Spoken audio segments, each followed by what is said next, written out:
much of our life trying to prove something, to prove that you're enough. You have to prove that you're pretty enough. You have to prove that you're smart enough. You prove that you're a good wife or a good friend. And I was like, I am just so done with. Meghan Markle has once again landed in the spotlight, and this time it's for being authentic. Or at least that's what her team wants everyone to believe. In her most recent podcast appearance on the Jamie Kern Lima Show, Meghan sat down with no makeup, no script, and supposedly nothing to hide. But instead of winning people over, the whole thing seems to have backfired badly. The podcast episode was hyped as Meghan's realest moment yet. She laughed, cried, and read letters she writes to her kids every night. She looked casual, comfortable, and makeup-free, though people still suspect there was a glam team behind that natural glow. Host Jamie Kern Lima spent the whole time praising Meghan like she was a queen, calling her so beautiful and her stories heartwarming. Meghan laughed and wiped away tears, saying she was so grateful to have this space to be raw. But not everyone bought it. Of all things, it's making me emotional. I have full body chills right now. For them to be able to look back and go, oh my gosh, she has loved us so much. Viewers quickly started questioning the so-called authenticity. Some thought it felt too scripted, too polished, and too perfectly timed. Even Meghan's quivering voice and well-placed sniffles made people suspicious. Critics on social media accused her of putting on a performance to gain sympathy and boost her brand. Comments like crocodile tears and PR stunt flooded Twitter, now X, and users pointed out how Meghan always seems to need to convince people she's authentic. It didn't help that this isn't the first time she's promised realness. Her previous podcast, Archetypes, was also supposed to be unscripted and deep. It featured big names like Serena Williams and Mariah Carey, but people said it felt over-rehearsed and all about Meghan. The project had a massive $20 million deal with Spotify, which later got cancelled. Critics said she and Harry don't really want to work, and the audio felt like a self-congratulatory performance more than meaningful storytelling. Everything is blossoming right now. Yes, well, and with actors, that happens a lot too, where they say, this overnight success story. And they're saying, I have been on this grind and auditioning for 10 years and hearing no after no after no after no after no. Even Meghan's fans seemed torn. Some praised the vulnerability and honesty, especially when she talked about motherhood and her lifestyle brand. But others felt she was trying way too hard to seem relatable. For example, she mentioned how exhausting it is to write emails, newsletters, social media captions, and run her business as ever. She listed tasks like being a mom, a wife, and a friend, all while having enough wealth, staff, and freedom that most people can only dream of. This working mom narrative didn't sit well with everyone. Critics, including podcast hosts and social media commentators, called it tone deaf. One person said she lives in a castle and has people to run her bathwater, yet she's complaining about being busy. Dave Portnoy from Barstool Sports said the regular moms don't have nannies, PR teams, or luxury homes to fall back on. Megyn Kelly called her a malignant narcissist and said Meghan's been using her royal status for sympathy since day one. Meanwhile, Jamie Kern Lima, the host, caught her own share of backlash. Viewers called her interview style robotic and awkward, like a cheerleader reading from a PR script. Every time Meghan shared something deep, Jamie responded with exaggerated, oh wow, and so beautiful reactions. People joked that it felt more like two women reading a stage play than having a real conversation. Others said Jamie acted like Meghan's hired hype woman, echoing every emotion Meghan displayed. How hard it is until they do it, and the world now can see these wins, which is really exciting, but you've been working so hard. Like, you've been working so hard for so long, and all of the sudden it's all coming, like everything is blossoming right now. Then came Meghan's Netflix project, With Love, Meghan, a show where she cooks, gardens, and invites friends to a fancy California estate. It was supposed to be a soft lifestyle series, but it got absolutely roasted.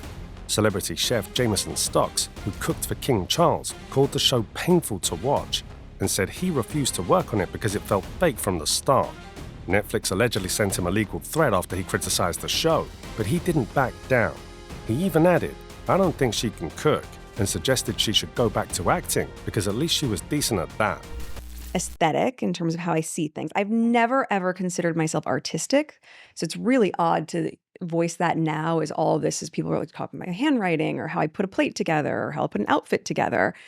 I've never thought of it. Like, I don't paint. I don't. Critics tore the show apart. Variety called it a Montecito ego trip. Vulture said it was like stepping into the center of nothing. And The Independent mocked Meghan for whispering "goodnight, sweetheart" to a cake before putting it in the oven. Others joked that the show might only appeal to Oprah Winfrey or billionaires with backyard beehives, not the average viewer trying to get through a grocery bill. The audience ratings were brutal.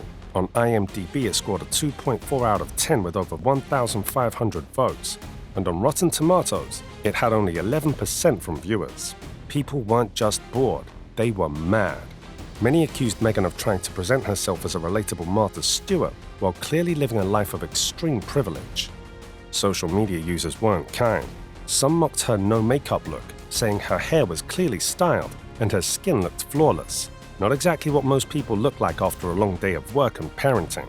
Others said Meghan talks too much about how hard she works without actually showing much of it.